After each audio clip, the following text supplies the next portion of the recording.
Before we begin, take a soft, steady breath in through your nose, and now, slowly out through your mouth.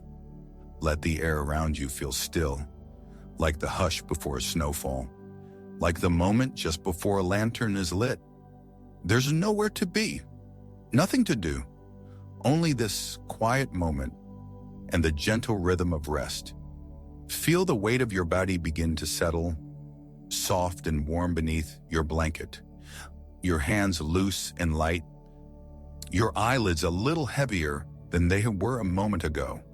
Let the thoughts of your day begin to fade, each one drifting like a leaf down a sleepy stream, slower and slower, until the only thing left is breath and softness and quiet curiosity. Good, you're doing beautifully. Now, close your eyes if they're not already closed, and allow your mind to open, because our story tonight sets sail in a place not far from dreams. Our story tonight begins in a small village tucked between two softly sloping hills, where the grass never grows too tall, and the trees hum with the wind in a way that makes you think they might be remembering something.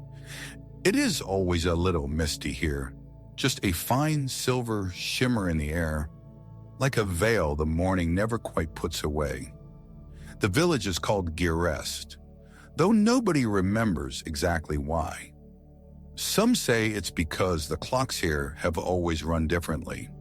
Others say it's because time itself slows down when you walk the cobbled paths between the mossy rooftops, and in the highest house up the hill with the ivy-covered stairway lives an old Redstone Clockmaker. They call him Elowen.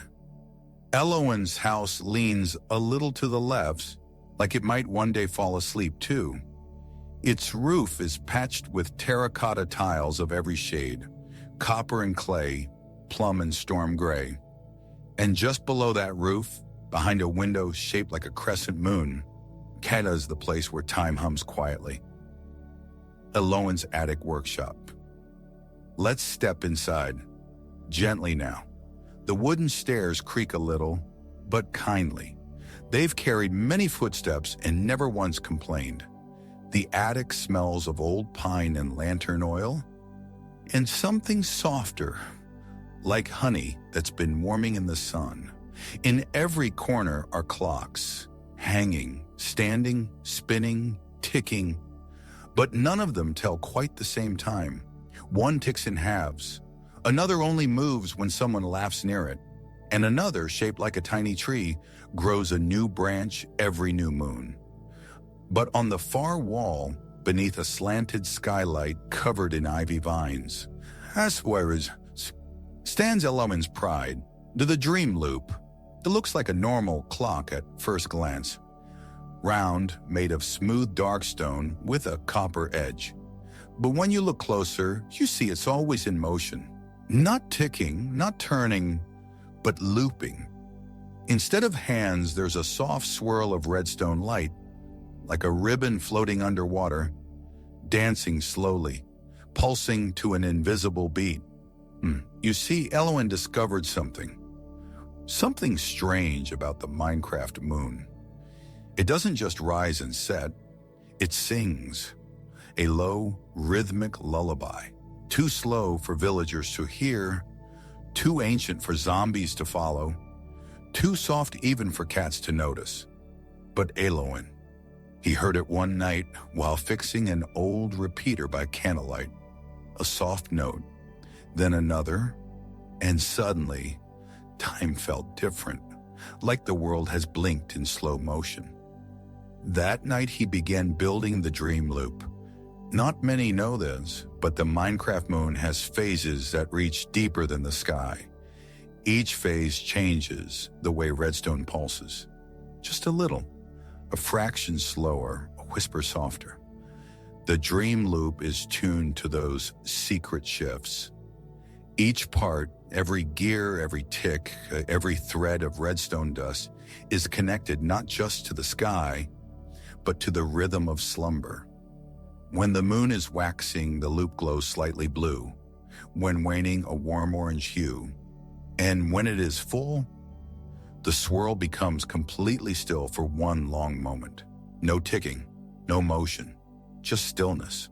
And in that moment, they say, the dreams of anyone nearby grow richer, longer, as if they have stepped into another hour, borrowed from the night itself. Eloin is not a loud man. He speaks only when needed, and never louder than the sound of soft rain. Each evening, just after the last bell of the village, he climbs up to his attic. He lights a lantern with a slow sigh, brews a small cup of beetroot tea, and leans over the dream loop with care. He doesn't fix it, not anymore. He simply listens to the loop, to the whir of soft copper gears gently brushing against powdered quartz, to the faint hum of redstone as it sings in its spiral, and to the breath of the world outside his attic window. On windy nights, he swears he can hear someone else listening back. Many villagers believe the dream loop is enchanted. They say if you stand quietly near it with your eyes closed, it will remember your favorite dream and play it back to you in a whisper. Some children climb the hill when they can't sleep, curling up by Eloin's window, hoping to hear the faint lullaby hidden in the gears. A sleepy miner once claimed he heard a voice in the ticking. His mother, gone many years, humming the song she used to sing when storms shook the roof. Whether it's true or not, Eloin never says. He just smiles softly, like someone who knows a secret and carries it kindly. One particularly misty night, when the moon hung low and red in the sky, a knock came at Eloin's door, not loud, just 2 slow taps, as if time itself had come to call. He descended the attic stairs with his candle in hand, and opened the door to find a traveler in a cloak the color of ink in starlight. They said nothing at first, only offered a small bundle wrapped in wool. Inside was a piece of moonstone, warm to the touch, with a single carved rune glowing faintly. The traveler whispered, "The moon remembers what we forget." Then they vanished into the mist without sound or step. What dreams may come. That night, Eloin placed the moonstone in the center of the dream loop. The swirl pulsed once, bright enough to fill the attic with a glow like dawn. And then the clock did something new. It slowed and slowed until it wasn't ticking at all, but breathing in and out, a slow, warm rhythm like the chest of a sleeping giant. That night, the village slept deeper than ever before. Even the iron golems leaned still beneath the lamps. Cats curled without stirring. Sheep didn't bleat once. The wind stopped, and in their dream, each villager saw something lovely. One dreamed of an orchard of lanterns that grew from trees. Another floated on a boat made of wool across a sky lake of stars. A third walked hand in hand with a long-lost friend across a field of glass petals. Even the bats in the caves flew slower, as if caught in lullaby light. Since then, the dream loop has remained quiet. It doesn't hum unless someone needs it. It doesn't spin unless you're still. But if you ever find yourself caressed, and if you walk softly enough, you might hear a low, redstone pulse drifting from the attic under the moon. A pulse that matches your breath, that whispers your name in a language only dreams can hear. Eloin's work is mostly done now, but the dream loop, it ticks on in its slow looping song. And each time it breathes, it folds another soft second into your sleep, another star into your night, another quiet piece into your pillow. So now, as you breathe slowly, Let the hum of the dream loop become part of your own rhythm. In and out. Each breath a gear, turning softly. Feel the warmth of that attic space, the glow of redstone dust on your fingertips, the scent of beetroot tea in a wooden mug. Let your thoughts curl like ivy around the ticking silence. Let time blur softly at the edges. You're safe, you're still, and you are held gently in the story of a world that knows how to dream. And so the days pass gently in the village of Gearest, as they always had. Only now they seem just a little slower, a little kinder. People notice their dreams growing more vivid, their mornings softer. The wheat in the fields swayed more slowly, and even the sunrises seemed to stretch themselves just a few heartbeats longer, yawning across the hills like a cat warming itself before waking. Elowen noticed too, though he said nothing. He moved through his days with a quiet rhythm of someone who has stepped in tune with something far older than time itself. He dusted the gears of his smaller clocks, replaced redstone where it had faded, and brewed tea with the same patient care he gave to everything else. He didn't build anything new, not for a while. He simply watched and listened. Because Elowen had begun to notice something strange. The dream loop, though quiet, had begun to change. Not loudly, not visibly, but in the smallest ways, in the edges of silence. It would glow ever so faintly when someone nearby was on the edge of sleep. It would give off a soft breath of warmth when the wind howled too sharply through the rafters, as if trying to hush it. And once, just once, it had chimed a single bell note at midnight, even though no bell had ever been part of its design. It was no longer just a clock, it was dreaming, or perhaps it had always been dreaming. Elon wondered, sometimes late at night while sipping his tea, if maybe he hadn't built the dream loop at all. Maybe it had built him, quietly shaping his thoughts, guiding his hands, nudging his ideas gently forward in the way that vines find a trellis without thinking. He didn't mind the thought. It felt peaceful. One evening, as the sky turned the color of sugar-dusted blueberries, a soft tapping came at Elowen's attic window. Not urgent, not rushed, just curious. He set down his book, a tattered volume on ancient note-block harmonics, and opened the window slowly, letting in the cool breeze of twilight. Perched on the sill was a small gray owl with feathers that shimmered slightly in the fading light, as though dusted with glowstone powder.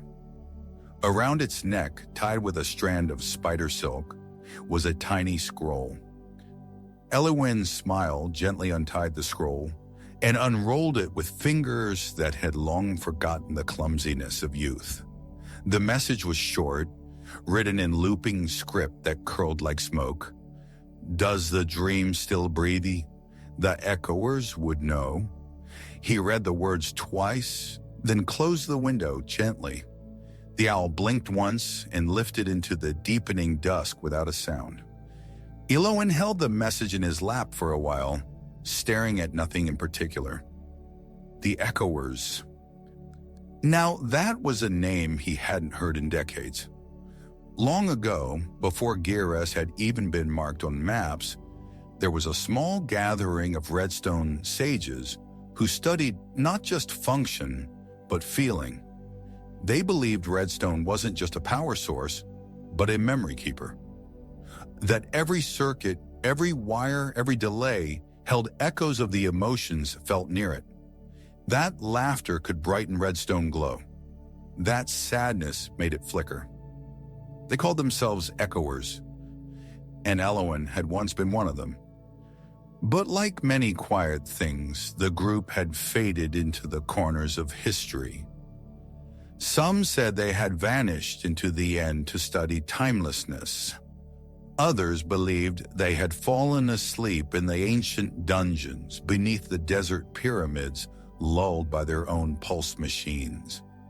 Whatever the truth, Eloin hadn't heard a word in nearly 50 years. He looked at the dream loop. It pulsed once, softly, like a nod.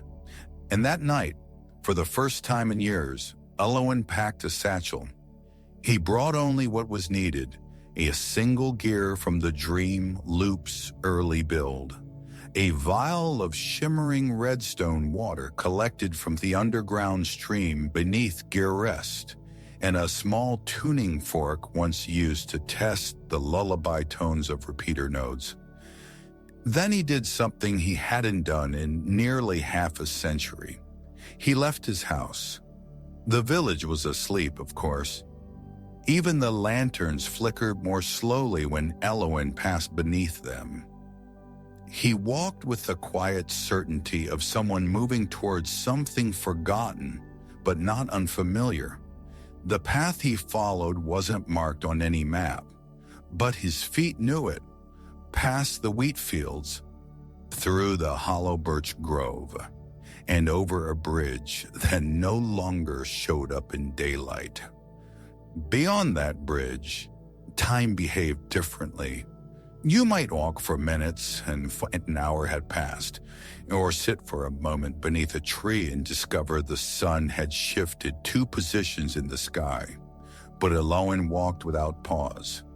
After what may have been a single breath, or several days, he arrived at a clearing surrounded by stones that hummed with old circuitry.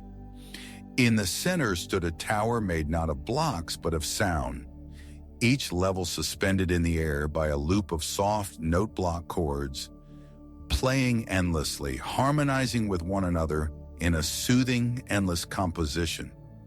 The tower was invisible unless you listened. And Eloin, he listened.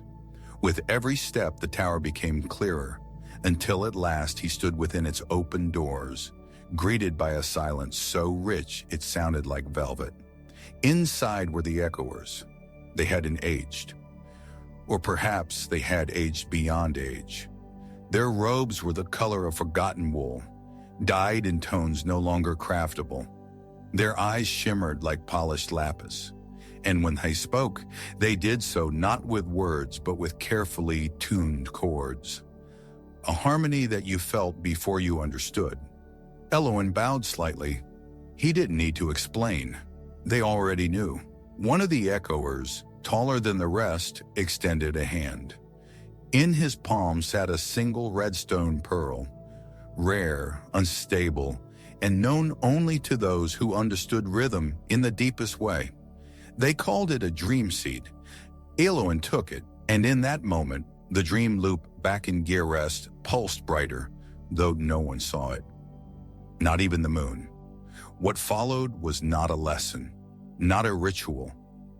It was a remembering. Eloin sat with the echoers for what felt like one long exhale. They exchanged no words but shared thoughts and pulses, memories through vibration, meaning through melody. They taught him how to tune dreams with intent, how to guide the rhythm of night not just through sleep, but through restoration. How to shape a dream so that the sleeper woke not only rested, but softened. When the time came, Eloin left the tower with the same quiet step, though something inside him now glowed like ember beneath ash. He returned home as the moon reached its highest point, full and silver, casting pale light across the village roofs. And when he stepped into his attic, the dream loop swirled with new color. Not red, not gold, but something deeper. A shade that lived between names, between thoughts. He placed the dream seed inside the gear cavity where a tuning node had once been. The loop inhaled, and the entire house exhaled. From that night forward, the dream loop no longer simply replayed memories. It began to compose. Each night it listened to the breath patterns of the villagers, the heartbeat of the village, the soft noises of cats turning in sleep, or children sighing against their pillows. And from those tiny details, it crafted dreams like lullabies stitched with silk thread. No longer just old memories, but new ones. Gentle ones.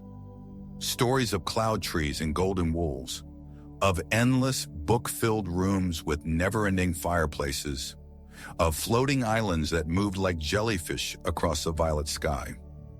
Elwyn became something more than a clockmaker. He became me, a weaver of stillness.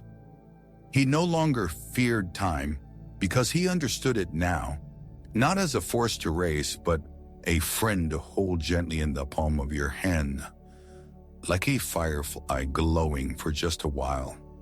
The villagers never asked him what had changed. They didn't need to.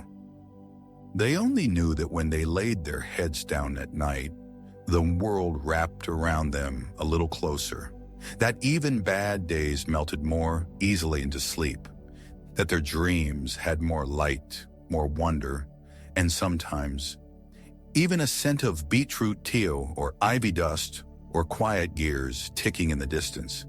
And far away in a tower of sound that floated outside of time, the echoers listened. They listened to the sleeping world. To you, perhaps, as you lay here now, drifting. And maybe, just maybe, the dream loop hears you too. Maybe it's already crafting something gentle for you. A place, a rhythm, a piece shaped to fit only you. It might start with a single sound, like redstone dust settling on wood, a shimmer, a flicker, a breath, and then the loop begins. The rhythm cradles your thoughts, your muscles soften, the air around you becomes velvet, and your dreams open, not loudly, but quietly, like an attic door swinging inward on oiled hinges, inviting you inside, where time doesn't tick, it whispers, where the night doesn't pass, it lingers, and where you, can sleep, fully, deeply, softly. Now rest and let the dream loop turn. So now, here you are, floating on the edge of sleep, where story and stillness meet, where the hush between heartbeats feels like home, where the world doesn't ask for anything, not anymore, only invites. Outside Eloan's attic, the moon has dipped a little lower in the sky. The stars blink slower now, as if even they have drifted into a light doze. A soft wind rolls over the hills, carrying with it the scent of a stone and ivy and warmth, the scent of old stories settling in wood grain. The windows don't rattle, they sigh. The clocks in the house, all a little imperfect in their own way, seem to hush themselves in reverence. Inside, the dream loop pulses, not for attention, not for glory, just in rhythm. A redstone breath, a heartbeat turned sideways, the same soft glow, looping endlessly like thoughtless kindness. Eloan sits quietly beside it, head slightly tilted, eyes almost closed. In his lap, a half-read book. On the floor beside him, a mug of tea no longer warm. But he doesn't move, doesn't need to. The dream loop has taken over the work of watching and weaving. Tonight, somewhere beyond the window, a fox dreams of flying. A farmer dreams of water that tastes like song. A librarian dreams of an endless staircase made from soft turning pages. And perhaps you are dreaming too. Perhaps you're not all the way here anymore. Not in the room you sleep in. Not on the pillow where your head rests. Perhaps somewhere just out of reach, your dream has already begun.